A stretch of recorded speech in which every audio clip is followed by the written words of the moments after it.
What's going on, everyone? It's Nick. If you're new, welcome to my channel. If you're not new, welcome back. So I haven't done a full video about the New York Mets since they got Francisco Lindor, but I think now is a good time. This video will definitely have a much different tone though, and I can finally make a video about a baseball team that isn't my New York Yankees. No, I'm not happy that they lost their last three, but that's not what I'm here to talk about in this video. Even as much as some of you might want to see me rage, no, you're not going to see me rage over the Yankees. If you're not new here, you've definitely seen me get passionate about my teams more than once on this channel. Well, now I'm about to get passionate about a team I don't even root for. So the question of the day, are Mets fans right for booing their own? I'll tell you one thing, I think they have every right to be upset. That's where there's absolutely no debate. Not when the thought going into the season was new ownership, new mentality, this team will be legit again, and here they are now, not even a 500 team, when you guys were in first place for most of the season. First place in the weakest division in baseball, but you guys are still falling off a cliff in the second half of the season.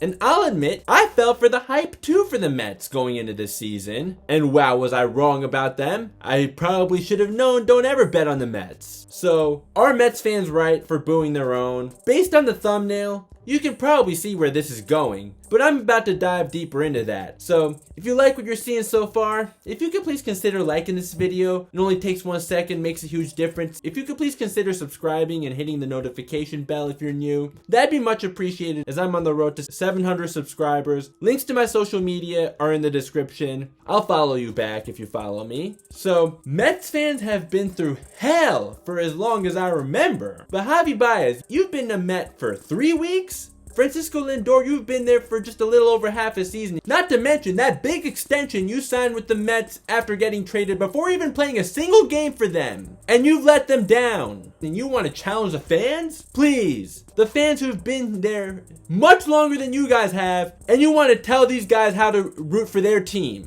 I'm not even a Mets fan, and you can already see where I'm going here. It's not like either of you have played well. Okay, Lindor's been great defensively, but on offense, just a 224 average, 316 on base percentage, 370 slugging percentage, 301 WOBA, 92 WRC plus. The second half of the season, you're not even hitting 200, and your WRC plus is just 28. You are the prized off-season acquisition for this team. This is a move that I admit I gave a ton of praise to. And wow, do I look like a fool for it now? There's another reason I should be mad at you. Well, oh well, it is what it is. Some things just don't age well. But seriously, as a sports fan in general, I don't like it when players disrespect the fans. Whether you like it or not, fans are part of the game. The fans are the reason you guys are so pampered with your hundreds of millions of dollars. Because they're the ones who come to see you play day in and night out. And I'd be one of those fans if I still lived in the States. Not for the Mets, but you know what I mean. Javi Bias, another guy making me look like a fool for thinking the Mets would be better with, hitting just 210 since you've arrived. Advanced stats are only available for the whole season for Bias, not for since he's been a Met. Only thing I do know is you're definitely not doing good when you're hitting just 210 and the team has done worse since your arrival. The Mets are 3-7 in their last 10. 16-27 since the All-Star break. This team was 7 games over 500 at the All-Star break. 7 games is not a whole lot to begin with, but even then, you guys still really fell off a cliff.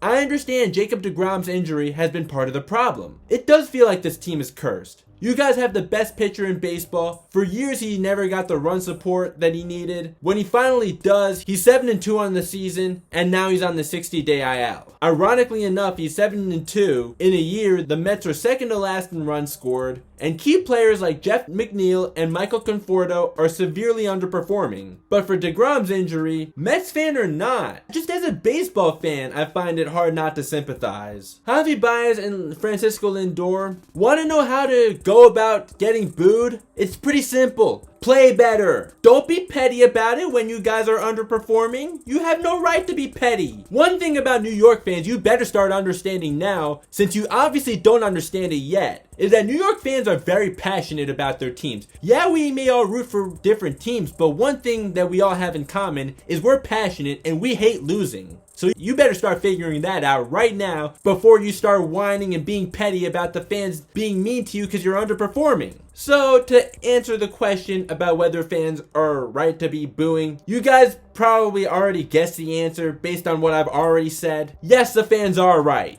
They should be booing you when you guys are underperforming, when you guys are supposed to turn this team around. And you guys deserve it even more when you guys want to be petty about it. If we were still in April, I'd say that fans should be a little more patient. It's not April though. We're at the end of August. We're going into September now, the last month of the season. Now is not the time to keep a level head. I tend to keep a pretty level head when we're early in the season. That's why my first rant video wasn't as passionate as my later rant videos about the Yankees. But for you guys to act like this, when Mets fans have been through hell for way longer than you guys have even been in the big leagues, it's not right to me. Also, to add to the hell that the Mets fans have been through for such a long time, a lot of them are Jets fans. Plenty of them are Knicks fans too. How much more miserable can you get? Unless you were a Cleveland fan before 2016 or a Cubs fan before 2016, fair enough. But still, Mets, Jets, Knicks fans, even though the Knicks actually had a very good season last season, still, Mets fans have every right to be upset right now when this is what they have to go through every single year. And now when this team actually has expectations, this team is in third place and below 500. I'll also talk about my Yankees a little bit here. Look at how much crap Yankee fans have given Giancarlo Stanton and Gary Sanchez these last few years. I'm not really defending Gary Sanchez anymore. He's pretty much made that impossible at this point. Giancarlo Stanton though, he's been on fire lately. But no matter what, one thing those guys never did is be petty about being booed. Right now, Giancarlo Stanton is absolutely scorching those baseballs. He's on an absolute tear right now. Yeah, unfortunately, the Yankees lost their last 3 after their 13-game winning streak. Guys, let's pull it together. Yeah, winning 13 in a row was nice. It was fun while it lasted, but the job is not finished. It's far from finished. DJ LeMahieu said, as he's having the worst year of his career, yeah, damn right you are. He understands what Lindor and Bias are going through, as the boos have gotten to him at times as well. Again, I don't know of any human that exists that wakes up in the morning and says, I want to get booed by my own fans. But you know what? How about use that as some motivation? Some of you watching this may not be old enough to remember, but Kobe was actually booed by Laker fans on opening night the year he won the MVP. He also heard some boos from the LA crowd in his first game ever with Shaq no longer as his teammate. Kobe never let that get to him. If anything, it motivated him. And as time passed, he was able to win the whole city of Los Angeles over for life and also most of the NBA fan base. A little Mamba mentality some of you guys can definitely use. Or also from another LA legend, Tommy Lasorda. Listen, if you start worrying about the people in the stands, before too long, you're up in the stands with them. So once again, you win them over by playing better and making sure that the hard-earned money that these guys spent, especially after a whole year of not being able to go to games, you make sure that money is worth it. Right now, you guys haven't made it worth it at all. It hasn't been worth the money spent for Mets fans for most of my years watching sports. It wasn't 2006 and 15.